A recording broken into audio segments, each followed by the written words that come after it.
Shalom, selamat pagi saudara-saudari yang saya kasih di dalam nama Tuhan kita Yesus Kristus. Puji Tuhan karena atas anugerah kasih Tuhan kita dapat bangkit bangun pada pagi hari ini. Dan saya berharap semua dalam keadaan yang sehat-sehat. Dan puji Tuhan karena sekali lagi kita dapat bersama-sama untuk memuji menyembah Tuhan walaupun di dalam keadaan yang secara online. Dan sebelum kita memulakan acara ibadah kita pada pagi hari ini, mari saya ajak semua jemaat untuk berdoa dan saya pimpin di dalam doa. Mari kita berdoa. Haleluya Bapa kami dalam kerajaan surga, Tuhan Yesus, kami bersyukur Tuhan karena anugerah-Mu kami dapat bangun bangkit pada pagi ini Tuhan Yesus. Dan Tuhan kami bersyukur juga karena Engkau sudah memimpin kami, menjaga kami lewat daripada sepanjang minggu ini, dalam pekerjaan kami, dalam apapun yang kami lakukan ya Tuhan Yesus. Tuhan, sebelumnya kami memulakan acara ibadah raya kami pada pagi hari ini ya Tuhan Yesus, kami serahkan semuanya dalam tangan-Mu, khususnya setiap jemaat-jemaat-Mu yang hadir ataupun terlibat di dalam ibadah kami pada pagi hari ini. Kami serahkan semuanya dalam tangan-Mu, musik leader, backup, musik, dan juga seterusnya hamba-Mu yang menyampaikan firman-Mu ya Bapa. Kami serahkan semuanya dalam tangan-Mu, kiranya Tuhan terus menyertai kami semua ya Tuhan. Terima kasih Bapa. Tuhan, saya juga serahkan setiap jemaat-Mu dimanapun mereka berada pada saat ini. Saya serahkan supaya kami semua dapat menikmati atau mengalami Engkau secara pribadi ya Bapa, dimanapun kami berada. Tuhan Yesus, kami serahkan semuanya dalam tangan-Mu, sekiranya ada roh iblis, roh kegelapan yang biasanya melihat kami untuk datang kepada Engkau, memuji dan menyembah Engkau ya Bapa, kami hancurkan ya Tuhan Yesus, supaya kami bebas untuk memuji dan menyembah Engkau ya Tuhan Yesus. Terima kasih Bapa, kami serahkan semuanya dalam tangan-Mu.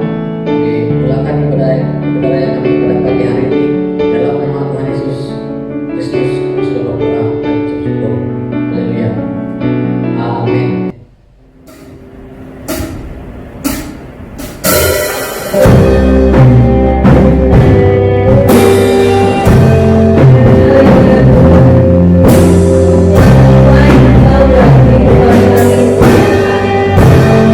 Engkau adalah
dapat putus hingga saat hari ini.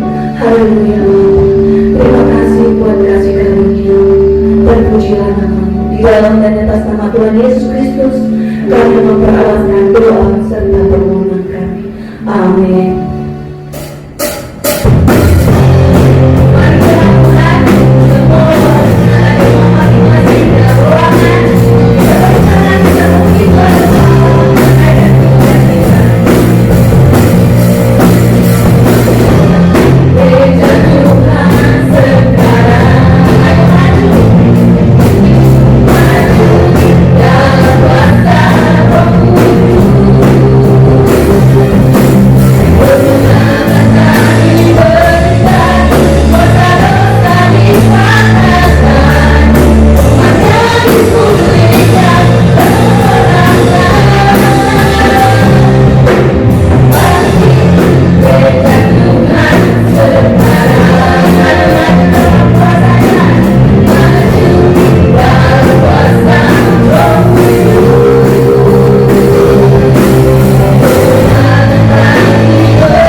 Kami mau masuk lebih dalam hadirat-Mu Tuhan,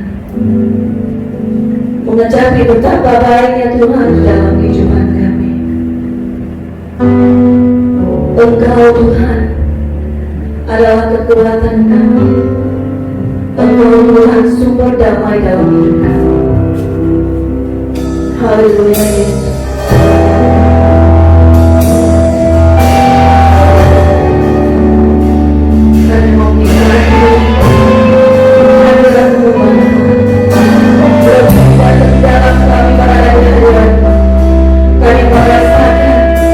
Betapa segalanya kebaikan dalam hidup kami.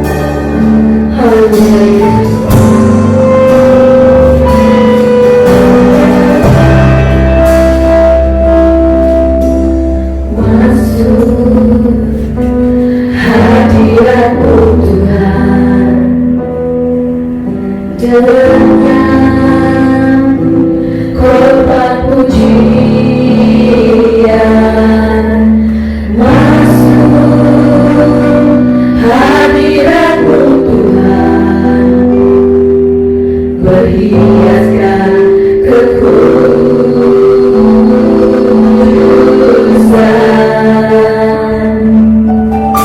di hadapan hadirat-Mu Tuhan.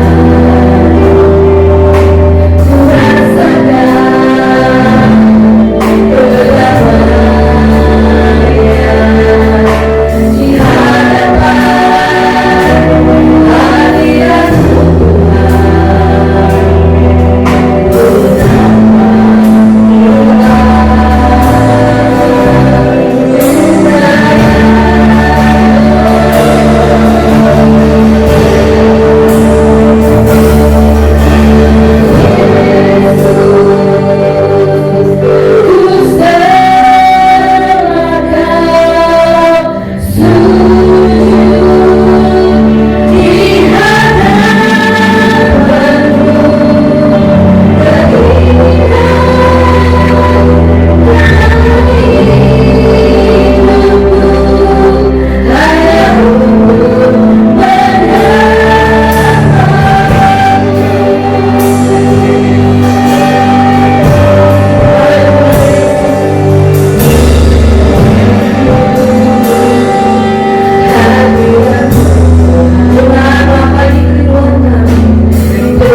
duduk di tata.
benar-benar rindu untuk menyembah Tuhan seumur hidup kita. Amin, saudaraku.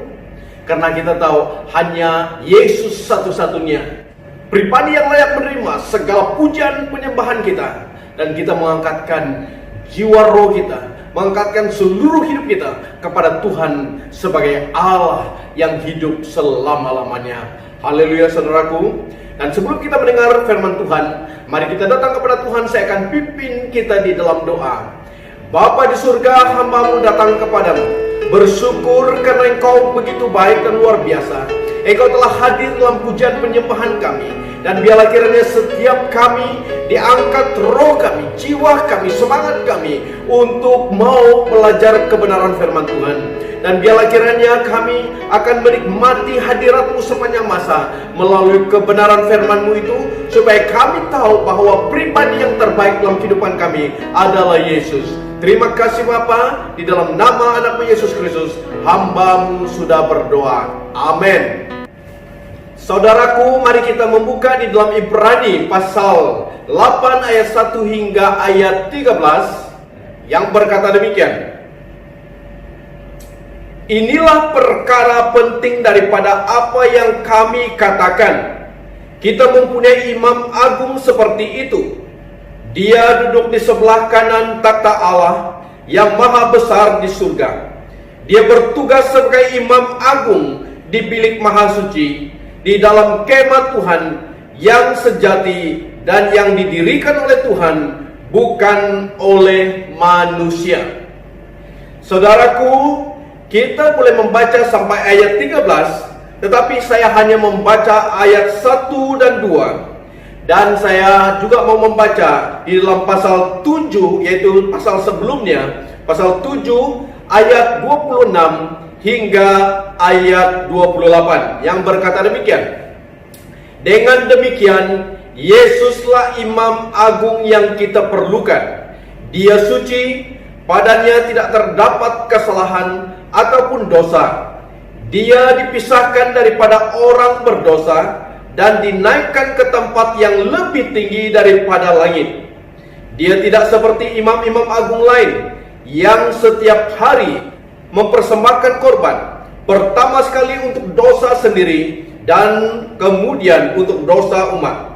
Yesus mempersembahkan korban sekali sahaja untuk selama-lamanya, ketika dia mempersembahkan dirinya sendiri sebagai korban.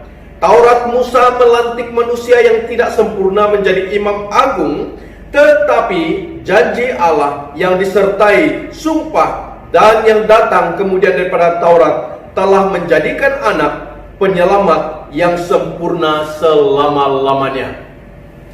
Saudaraku, melalui pembacaan firman Tuhan pada pagi hari ini, kita akan belajar dengan satu tema, yaitu Yesuslah yang terbaik. Amin, saudaraku. Kalau saya bertanya kepada kalian, kepada seluruh jemaat Tuhan pada pagi hari, siapakah yang terbaik di dalam kehidupan? Senarai nama-nama orang yang pernah Anda kenali, sama ada ahli keluargamu, kawan-kawanmu, ataupun orang lain yang sama tempat pekerjaan, ataupun orang yang sama belajar di tempat Anda belajar. Mungkin Anda mempunyai senarai nama-nama orang yang Anda anggap orang yang terbaik yang pernah Anda kenali. Tetapi di dalam suatu keadaan saya sangat yakin bahwa walaupun ada senarai yang Anda senaraikan sebagai orang yang terbaik yang pernah Anda kenali, tapi saya sangat yakin ada kekurangan di dalam diri pribadi orang yang Anda kenal, yang Anda sudah jumpai, yang Anda pernah berkenalan dengannya. Kenapa? Karena kita semua manusia biasa. Tetapi ada satu pribadi yang tidak ada kekurangannya. Namanya adalah siapa, saudaraku? Yesus Kristus. Amin. Yesuslah yang terbaik. Saudaraku, kalau kita dapat melihat di dalam ayat 6 pasal 8 dikatakan, tetapi sekarang Yesus diberikan tugas imam yang jauh lebih mulia. Yang jauh lebih mulia. Saudaraku, beberapa kali sebutan lebih dikatakan yang jauh lebih mulia daripada yang dijalankan imam-imam itu, karena perjanjian yang diadakannya antara Allah dengan manusia adalah lebih baik. Perjanjian itu berdasarkan janji tentang perkara-perkara yang lebih baik. 3 kali ungkapan lebih baik. Berarti ini merupakan hal yang penting. Dan kita akan belajar tentang tema ini. Yesuslah yang terbaik. Amin. Bila penulis menulis surat ini kepada orang percaya. Dia memberitahu bahwa Yesus lebih baik dari Musa. Yesus lebih baik dari malaikat. Yesus lebih baik dari para imam-imam yang pernah dilantik di dalam perjanjian lama. Saudaraku, kalau kita melihat keseluruhan kitab Ibrani ini, dia menceritakan tentang Yesus. Siapa Yesus itu? Dan dikatakan di dalam seluruh bagian kitab Ibrani ini menceritakan tentang amalan-amalan yang dijalankan oleh Musa mereka, oleh pribadi-pribadi yang diceritakan dalam perjanjian lama. Dan dikatakan dari semua senarai orang yang diceritakan, termasuk malaikat, termasuk Musa, termasuk imam-imam, dikatakan Yesuslah yang lebih tinggi, lebih baik dari semua senarai-senarai nama yang ada dalam Alkitab. Dengan itu, bagi saudara dan saya, bila kita belajar tentang Yesuslah yang terbaik, maka ada beberapa perkara yang akan kita belajar tentang tema ini. Yang pertama dikatakan, Yesus lebih baik dari semua upacara dalam perjanjian lama. Kalau kita melihat di dalam kehidupan orang Israel di dalam perjanjian lama, mereka mempunyai upacara-upacara agama yang telah ditetapkan oleh Musa. Dan kita dapat melihat setiap kali mereka mengadakan upacara-upacara agama mereka, maka banyak peraturan-peraturan yang dituntut untuk dilakukan. Saudaraku, bila kita melihat tentang upacara tersebut, sebenarnya semua kisah-kisah dalam perjanjian lama, dari Kejadian sampai Meliaki, bercerita tentang satu pribadi yang akan menggenapi semua kisah-kisah dalam perjanjian lama. Dan pribadi itu adalah Yesus Kristus. Amin. Yesus adalah kegenapan dari segala yang dinubuatkan di dalam perjanjian lama. Tidak ada nama lain. Hanya Yesus pribadi satu-satunya yang dinubuatkan dalam perjanjian lama. Dan Yesus inilah yang melebihi, mengatasi semua upacara-upacara agama, upacara dalam perjanjian lama. Dan kita sangat bersyukur karena pribadi Yesus inilah satu-satunya pribadi yang mana Allah Bapa telah utus pada waktu yang paling tepat. Karena di dalam Galatia pasal 4 ayat 4 mengatakan, pada masa yang tepat Allah mengutus anaknya ke dunia. Dan bila kita melihat kisah 2000 tahun yang lalu, kelahiran Yesus di muka bumi ini melalui seorang perempuan yang namanya Maria. Dan Yesus lahir tanpa bapa. Dan kita dapat melihat ini, rancangan Allah terlaksana, tergenapi di dalam kelahiran Yesus di muka bumi ini. Itulah rancangan Allah. Dan menggenapi semua rancangan Allah itu, ternyata dalam Yesus itulah penggenapan satu-satunya nubuatan yang selalu diungkapkan oleh para nabi di dalam perjanjian lama. Dan Yesuslah yang menggenapinya. Berarti Yesus lebih baik dari semua upacara-upacara di dalam perjanjian lama. Amin. Mengapa dikatakan demikian? Sebab Yesus melenyapkan semua pemisah-pemisah yang menghalang manusia untuk datang kepada Allah Bapa Surgawi. Pemisah di antara manusia dengan Allah, Allah dengan manusia, dilenyapkan oleh Yesus waktu Yesus datang ke muka bumi dan dia mati di atas kayu salib. Dan itu merupakan suatu perkara yang sangat indah, yang membuat manusia dengan Allah dan Allah dengan manusia dapat kembali bersatu melalui Yesus Kristus. Berarti apapun upacara-upacara yang dibuat dalam perjanjian lama, pribadi Yesuslah yang menjadi intinya, sehingga kedatangan Yesus pertama kali di muka bumi dan juga pengorbanannya di atas kayu salib telah menggenapi semua nubuatan. Dan Yesuslah pribadi yang terbaik dari semua upacara agama. Amin. Apapun upacara agama, apapun peraturan-peraturan yang telah ditetapkan, tidak akan dapat membuat manusia itu lebih baik, tetapi akan membebani hidup manusia, sehingga manusia itu mungkin rasa putus asa sebab tidak mampu untuk menjalani semua upacara-upacara yang telah ditetapkan. Tetapi bila Yesus datang ke muka bumi, dia mati di atas kayu salib, dia menggenapi semua nubuatan, dan dia menyempurnakan segala sesuatu berkaitan upacara-upacara, dan dia telah melenyapkan pemisah yang memisahkan manusia dengan Allah, Allah dengan manusia melalui kematian Yesus. Melalui kematiannya di atas kayu salib. Itulah hal yang sangat indah yang membuat Yesus lebih baik dari semua yang lain. Karena di dalam 1 Timotius pasal 2 ayat 5 mengatakan, karena hanya ada satu Allah dan hanya ada satu yang dapat memimpin manusia kepada Allah, yaitu Yesus yang telah datang ke bumi sebagai manusia. Ini sangat jelas bahwa Yesuslah yang menyatukan manusia kepada Allah Bapa. Waktu Adam dan Hawa jatuh ke dalam dosa, di situ rancangan Allah tidak terhenti. Malah rancangan Allah terus-menerus diberitakan oleh para nabi dan digenapi dalam Yesus. Sekali lagi saya katakan, digenapi dalam Yesus Kristus. Sehingga Yesus Kristus itulah menyatukan manusia dengan Allah dan Allah dengan manusia. Luar biasa, amin saudaraku. Dan yang kedua saudaraku, mengapa Yesus dikatakan lebih baik? Karena dia terlebih baik dari imam-imam yang ada. Saudaraku, kalau menyebut tentang bahagian firman Tuhan Ibrani ini, banyak menceritakan tentang imam-imam. Dan kalau kita menyebut tentang imam-imam, memang kita tahu tugas imam itu adalah penghubung orang Israel kepada Allah. Dan setiap hari mereka mempersembahkan korban kepada Allah. Dan juga setiap tahun sekali seorang imam pergi dan masuk ke dalam tempat maha kudus untuk memercikkan darah binatang yang telah dikorbankan sebagai pendamaian. Saudaraku, imam akan mempersembahkan darah korban untuk mendamaikan dirinya juga kepada Allah dan juga umat Israel kepada Allah.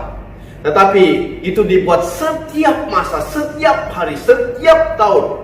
Dan dia akan berulang-ulang dan diulangi setiap tahun. Berarti korban yang dibuat itu tidak akan benar-benar, tidak akan menghapuskan dosa umat Israel.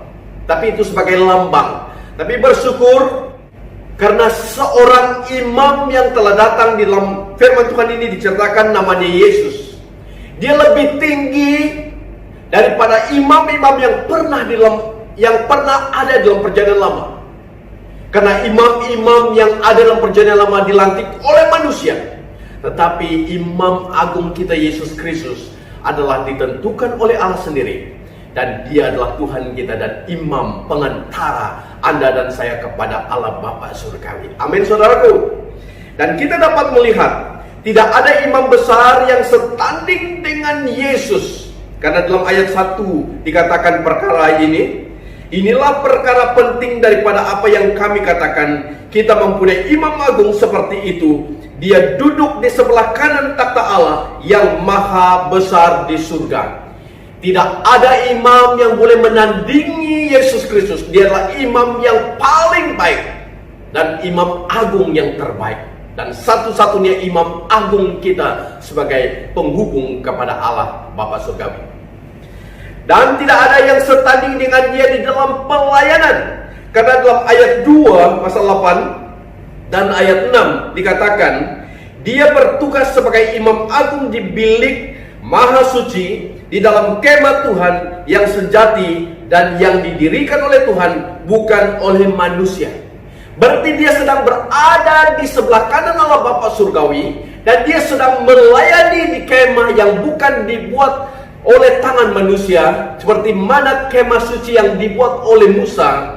Tetapi Allah sendirilah yang membuat kemah suci itu, kemah suci yang sejati yang disebut surga. Dan kita tahu bahwa Yesus ada di situ untuk melayani, berdoa sebagai pendoa syafaat yang akan membawa Anda lebih dekat kepada Bapa surgawi, dan dia akan menyatakan bahwa Anda dibenarkan oleh kematian di atas kayu salib, karena Anda percaya kepadanya, dan dia menyatakan kepada Bapa surgawi bahwa Anda dibenarkan oleh dirinya atas kematiannya. Berarti dia imam yang mati untuk dosa manusia. Kalau imam dalam perjanjian lama, dia membawa korban binatang, kambing, domba, dikorbankan, darahnya dipersembahkan kepada Allah. Tetapi Yesus bukan saja dia mempersembahkan dirinya kepada Bapa surgawi, dia sendiri mengorbankan dirinya di atas kayu salib. Berarti Yesus sebagai korban satu-satunya yang dilakukan hanya sekali untuk selama-lamanya, dan tidak perlu lagi pengorbanan ataupun korban-korban seperti korban binatang yang dibuat setiap masa oleh para imam. Tapi Yesus sekali dijadikan korban dan mengorbankan dirinya, mati di atas kayu salib sekali untuk keselamatan semua manusia yang percaya kepadanya. Berarti inilah suatu korban yang sangat luar biasa, yang imam-imam dalam perjanjian lama tidak mampu lakukan. Hanya Yesus telah melakukannya, hanya sekali mati, dan dia menyerahkan hidupnya, menyerahkan tubuhnya, dan darahnya mengalir daripada tubuhnya untuk menyucikan dosa-dosa manusia. Karena Yesus tidak berdosa, dia layak menjadi pendamai di antara manusia dan Allah melalui kematiannya. Amin, saudaraku. Tidak ada yang dapat menandingi Yesus. Dialah imam agung yang terbaik dan teragung yang pernah hidup di muka bumi ini. Amin. Yang ketiga, saudaraku, mengapa dikatakan Yesus terbaik? Yesus terlebih baik dari janji Taurat.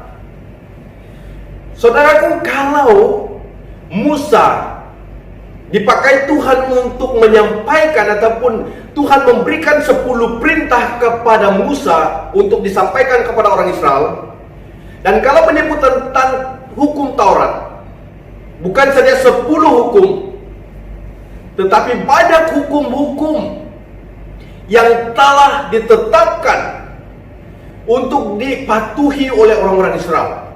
Banyak hukum-hukum yang telah ditetapkan. Saudaraku, tidak ada seorang pun di antara mereka, di antara semua umat Israel, bahkan umat manusia di muka bumi ini, dapat mematuhi 100% hukum yang telah ditetapkan oleh Tuhan. Dikatakan oleh firman Tuhan, kalau 10 hukum, contoh hukum 10, kita taat mematuhi 9 hukum, dan kita gagal mematuhi 1 hukum, berarti kita gagal mematuhi 10 hukum itu. Berarti dari 10 hukum ini saja kita tidak mampu untuk mengikuti dan menaatinya, apatah lagi hukum-hukum yang telah dibuat begitu banyak sekali. Tapi suatu perkara untuk menggenapi hukum ini adalah Yesus yang datang ke muka bumi, dan dia telah menggenapi semua hukum Taurat yang telah ditetapkan oleh Musa, oleh Allah melalui Musa. Dan kehadiran Yesus di muka bumi inilah yang membuat hukum Taurat itu tidak berkuasa langsung. Memang hukum Taurat tidak berkuasa untuk menyelamatkan. Hanya hukum Taurat menunjukkan setiap perbuatan-perbuatan yang salah, yang tidak benar, dan juga menggalak dan mendorong orang untuk mengikuti peraturan-peraturan yang benar, yang boleh membawa orang itu mengikut jalan dan peraturan yang ditetapkan Tuhan, tetapi tidak mampu untuk menaatinya. Tapi kehadiran Yesus sebagai pribadi yang sangat baik, maka dialah yang telah menjadi lebih baik, dan dialah pribadi yang lebih baik dari janji-janji Taurat. Karena Taurat mengatakan buat ini, kalau tidak buat, dia katakan jangan buat ini, kalau kita buat pasti sesuatu akibat berlaku dalam kehidupan kita. Tapi hukum Yesus Kristus, pribadinya sebagai pribadi yang menggenapi dan menyempurnakan hukum-hukum Taurat tersebut, maka pribadi Yesus inilah yang terbaik, yang harus kita ikuti peraturan-peraturan dan perintah-perintahnya. Amin. Dan bila kita menyebut tentang Taurat, memang Taurat itu 10 hukum ditulis di atas loh batu, kata firman Tuhan. Tapi Musa pernah memusnahkan loh batu yang memang Tuhan sendiri tulis hukum 10 tersebut atas perbuatan orang Israel di kaki Gunung Sinai yang telah menyembah patung, membuat patung lembu, patung yang telah dibuat dari emas yang dikumpul oleh Harun. Saudaraku, hukum itu telah dimusnahkan. Tapi bila dalam Ulangan pasal 10 ayat 1 sampai 3 itu, hukum Tuhan minta supaya Musa menulis semula hukum 10 itu. Berarti hukum itu ditulis di atas loh batu. Tapi firman Tuhan mengatakan bahwa Anda dan saya, di dalam ayat 10 pasal 8 mengatakan, tetapi sekarang inilah perjanjian yang akan aku buat dengan umat Israel pada masa akan datang, firman Tuhan. Aku akan menanamkan hukumku di dalam pikiran mereka dan menuliskannya di dalam hati mereka. Aku akan menjadi Allah mereka dan mereka akan menjadi umatku. Saudaraku, dikatakan hukum itu ditulis di dalam hati kita, bahwa Yesus benar-benar telah menggenapi hukum Taurat dan hukum Taurat tidak dapat menyelamatkan. Dan bila Yesus datang, Dia terbaik daripada semua janji Taurat itu. Dan hukum yang Tuhan tulis bukan di atas loh batu, tetapi di dalam hati setiap pribadi yang percaya kepadanya. Amin. Roh Kudus memeteraikan engkau menjadi milik Allah, dan hukum Allah akan tertulis dalam hatimu, sehingga Anda menjadi orang yang boleh disebut pengikut Kristus. Menjadi pengikut Kristus harus hukum Kristus ada dalam hati. Dan bukan saja Anda mengenal hukum Tuhan, mengenal firman Tuhan, mengenal peraturan-peraturan yang ditetapkan oleh Tuhan, tetapi harus melakukannya. Karena dalam Yakobus mengatakan, bukan sebagai pendengar sahaja, tetapi sebagai pelaku firman Tuhan. Mazmur 1 juga mengatakan, siang malam merenungkan firman Tuhan. Siang malam, saudaraku, Yesus menjadi hukum yang terbaik dalam kehidupan kita. Menulis hukum itu dalam hati kita, dan kita harus menjadi pelaku hukum Kristus. Perintah-perintah Kristus harus ada dalam hati kita. Saudaraku, jangan membiarkan Anda menjadi orang Kristen yang hanya tahu tentang Alkitab ada di dalam rumahmu, Alkitab di dalam tanganmu, Alkitab di atas mejamu, Alkitab di dalam handphonemu. Mungkin Anda berbangga menjadi orang Kristen karena Anda berkata, saya mempunyai bersih Alkitab yang banyak. Anda membeli dan menjadikannya jadi koleksi Alkitab. Saudaraku, tidak akan membawa perubahan bila Anda hanya mempunyai berbagai bersih Alkitab. Sama ada di dalam Alkitab berbentuk buku ataupun di handphone saudara. Kalau Anda dan saya tidak membaca firman Tuhan siang dan malam, kata pemazmur, kalau Anda tidak melakukannya, bukan menjadi pendengar saja, maka itu sia-sia. Berarti suatu perkara bila Anda benar cinta akan Tuhan Yesus, karena Dia lebih daripada hukum Taurat, janji-janji yang di dalam Yesus Kristus itu akan benar-benar meresap dalam kehidupanmu. Engkau mengimani setiap perkataannya, setiap perintahnya, setiap kata-katanya, maka Anda akan dapat melangkah dengan benar dan dengan berkemenangan menghadapi semua situasi, sebab Yesus, sebab firman-Nya ada dalam kehidupanmu. Amin. Biarlah kiranya kebenaran firman Tuhan tertulis di dalam hatimu, di dalam loh hatimu. Dan biarlah kiranya engkau berjalan di dalam setiap peraturan dan perintah Tuhan setiap masa. Bila Anda lakukan ini, maka Anda akan mengerti bahwa Yesus benar-benar terbaik bagi hidupmu. Perkataan-Nya terbaik bagi hidupmu, firman-Nya terbaik bagi hidupmu. Semuanya berkaitan dengan firman Tuhan. Firman Tuhan yang berkuasa mencipta. Maka bila Anda berpegang kepada firman Tuhan, dan firman itu adalah Yesus sendiri, maka ada kuasa pencipta untuk mengubah situasi dan keadaanmu. Apakah engkau sedang berhadapan dengan suatu pergumulan dalam financial, Dia mampu mengubah situasimu. Apakah engkau merasa takut menghadapi pandemik COVID ini, Dia akan mengubah situasi hatimu yang begitu bimbang dan risau dan khawatir. Saudaraku, datang kepada Tuhan Yesus. Sebab dia adalah firman yang boleh mengubah, dan dia adalah firman yang telah mengubah situasi hidup setiap manusia yang mempercayainya.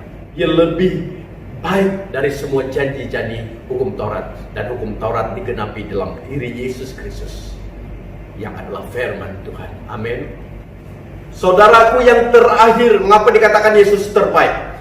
Yesus terlebih baik dari segala jenis korban. Saudaraku, kalau kita melihat untuk penebusan dosa dalam perjanjian lama, seperti yang saya sebut pada awalnya tadi, perlu korban binatang, kambing, domba. Saudaraku, bila tiada korban dipersembahkan dan dikorbankan, maka tidak layak dan tidak diperdamaikan dan tidak diampuni dosa orang Israel, umat Tuhan. Tapi perlu korban dipersembahkan kepada Tuhan, perlu binatang dikorbankan. Dan kita tahu bahwa Yesus lebih dan terlebih baik dari segala jenis korban.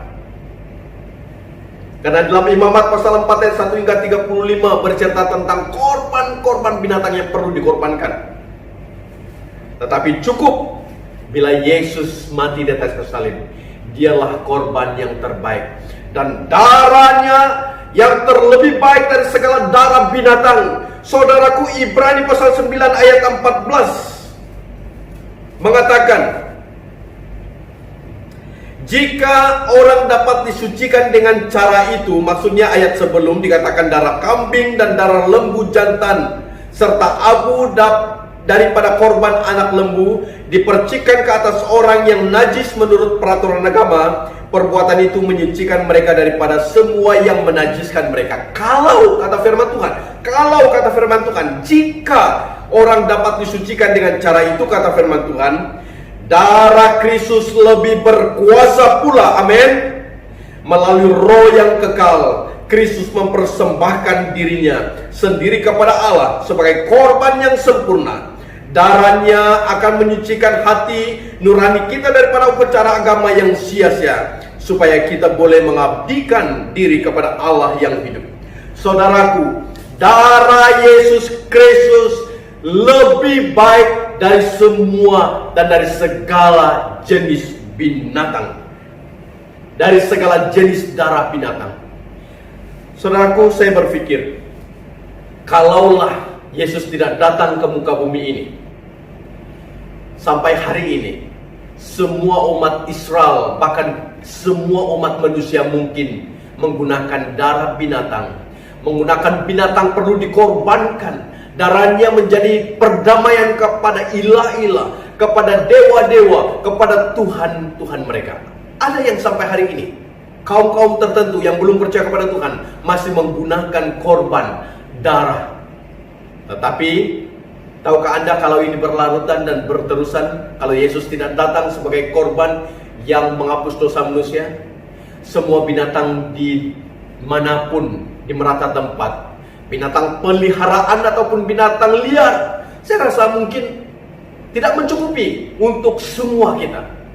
Tetapi suatu perkara yang sangat indah dikatakan, Yesus adalah satu-satunya korban yang perlu dikorbankan, dan dia telah mengorbankan dirinya, dan darahnya yang mengalir itulah yang menyuci Anda dari semua dosa-dosa yang pernah Anda buat. Melalui tertumpahnya darah Kristus inilah pengampunan terjadi. Karena firman Tuhan berkata, tanpa penumpahan darah tidak ada pengampunan. Hanya pengampunan terjadi bila Anda mau percaya bahwa Yesus dan darahnya lebih baik dari semua darah binatang, dan hanya Dia yang dapat menebus, dapat mengampuni, dapat menyucikan saudara daripada dosa apapun. Dosa semerah kermisi, kata firman Tuhan, akan diputihkan seperti salju. Saudaraku, jangan rasa Anda tidak boleh diampuni.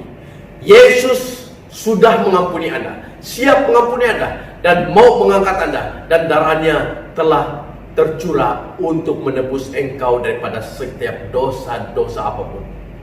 Hanya sekali mati untuk selama-lamanya menebus manusia untuk kembali kepada Tuhan. Saudaraku, jangan membiarkan iblis terus berbisik di telingamu, mengatakan bahwa engkau tidak layak di hadapan Tuhan. Kalau ada perasaan yang demikian, saudaraku, tolak dengan cepat, tolak dengan tegas, tolak dengan berani. Karena Yesus satu-satunya yang telah mati untuk engkau, dan darahnya menyucikan engkau, mengampuni engkau. Dan datanglah kepada Tuhan untuk pengampunan dosa, karena Dia siap mengampuni dan Dia telah mengampuni engkau. Waktu engkau mengaku dosa, kata firman Tuhan, Dia adalah adil dan setia mengampuni engkau, dan Dia akan menjadikan engkau sebagai anak yang dicintai. Dari semua kisah ini, saudaraku, jelas menyatakan bahwa Yesus adalah pribadi satu-satunya yang terbaik. Karena dalam Yohanes pasal 3 ayat 16 mengatakan, karena begitu besar kasih Allah akan dunia ini, sehingga Dia mengurniakan anak tunggal Yesus Kristus datang ke muka bumi ini. Dan barang siapa yang percaya kepadanya tidak binasa, melainkan beroleh hidup yang kekal. Itulah pribadi Yesus, memberi Anda hidup yang kekal. Bahkan dalam Kisah Para Rasul pasal 4 ayat 12 juga mengatakan bahwa di bawah kolong langit ini tidak ada nama lain selain nama Yesus yang manusia boleh diselamatkan. Berarti dari semua senarai di dalam Kejadian sampai Wahyu, tidak ada nama yang boleh mengatasi nama Yesus. Nama Yesus di luar Alkitab, maksudnya setiap manusia yang pernah hidup di muka bumi ini, termasuk malaikat, kata firman Tuhan, termasuk Musa, termasuk para imam-imam, tidak dapat menandingi, tidak dapat mengatasi nama Yesus. Nama Yesuslah yang tertinggi, nama Yesuslah yang termulia, nama Yesuslah yang teragung, dan Dia menjadi imam agung saudara dan saya. Berarti apapun persoalan hidupmu, datang kepada Yesus. Tidak ada nama lain. Hanya Yesus yang boleh mengatasi setiap persoalan hidupmu. Dia telah diangkat, ditentukan Allah untuk menjadi jalan perdamaian.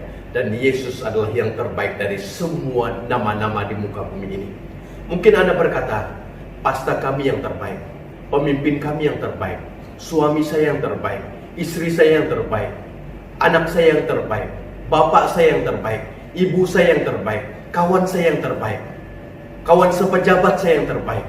Mungkin Anda menyenaraikan nama-nama ini, dan Anda menganggap mereka terbaik sebab mereka mungkin pernah melakukan sesuatu yang baik bagi saudara. Tapi semuanya terbatas. Hanya Yesus, Dia yang terbaik, mengetahui setiap isi hatimu yang terdalam, dan Dia mengetahui segala-galanya, dan Dia siap menolong engkau. Percayalah bahwa Yesus adalah yang terbaik. Mari kita datang kepada Tuhan. Bapa di surga, tidak ada nama lain di bawah kolong langit ini yang dapat menyelamatkan kami. Dan Engkaulah yang terbaik dari semua para malaikat, terbaik dari Musa, terbaik dari imam-imam, dan terbaik dari semua manusia yang pernah hidup di muka bumi ini. Dan itu sebagai orang yang percaya kepadamu, kami tidak perlu mencari nama siapa-siapa yang mana kami harus menggantungi hidup kami, mengidolakan mereka. Hanya Engkau satu-satunya pribadi yang layak menerima setiap kemuliaan. Engkau layak menerima penyembahan kami. Engkau pribadi yang sangat memperhatikan kami. Engkaulah yang terbaik dari semua nama-nama di muka bumi ini. Dan itu janganlah kiranya kami sebagai umat Tuhan mulai undur, mulai lemah, mulai meletakkan suatu perkara yang menjadi Tuhan dalam diri kami, dalam pikiran kami, dalam hati kami. Tapi biarlah kiranya kami benar-benar meletakkan Engkau sebagai Tuhan dalam hidup kami, dalam hati kami. Karena kami tahu bila Engkau diletakkan nomor satu dalam kehidupan kami, maka apapun persoalan hidup kami akan dijawab, akan dibantu oleh Tuhan. Dan kami tidak perlu lari kepada siapapun manusia yang mungkin kami anggap lebih baik, tetapi hanya kepada Engkau yang mengerti setiap situasi dan pergumulan kami. Dan itu Bapa, biarlah kiranya setiap jemaat Tuhan akan benar-benar mengerti dan mengenal Engkau adalah yang terbaik dari semua yang terbaik, dan Engkau adalah pribadi yang mengangkat kami menjadi anak-Mu. Dan biarlah kiranya kami hidup dalam jalan-Mu, dalam perintah-Mu, dalam peraturan-peraturan-Mu, dalam firman-Mu, sehingga kebenaran firman Tuhan itu akan mengambil tempat dalam kehidupan kami, dan kami melangkah dengan berani menghadapi semua tantangan sebab Tuhan berserta dengan kami. Terima kasih Bapa, di dalam nama-Mu hamba-Mu sudah berdoa. Amin. Haleluya, puji Tuhan. Saya percaya kita semua sangat-sangat diberkati dengan firman Tuhan yang sudah disampaikan oleh pastor kita. Dan biarlah firman Tuhan itu terus bertanam di dalam hati kita, dan terus kita praktekkan di dalam kehidupan kita masing-masing. Baik, sebelum kita mengakhiri ibadah online kita pada hari ini, mari Kita bersama-sama berdoa. Saya pimpin kita di dalam doa. Haleluya Bapa kami dalam kerajaan surga, Tuhan Yesus, kami kembalikan puja syukur kami kepadamu karena Engkau sudah memimpin acara kami dari permulaan pertengahan sehingga selesainya acara ibadah hari pada pagi hari ini Tuhan. Tuhan, biarlah Engkau terus menyertai kami lewat daripada aktiviti kami sepanjang minggu hadapan. Kiranya Tuhan menyertai kami dan kami akan bertemu kembali dalam ibadah kami pada masa yang akan datang Tuhan Yesus. Terima kasih Bapak, di doa kami serahkan semuanya dalam tangan-Mu. Dalam nama Yesus kami sudah berdoa dan ucap syukur. Haleluya. Amin.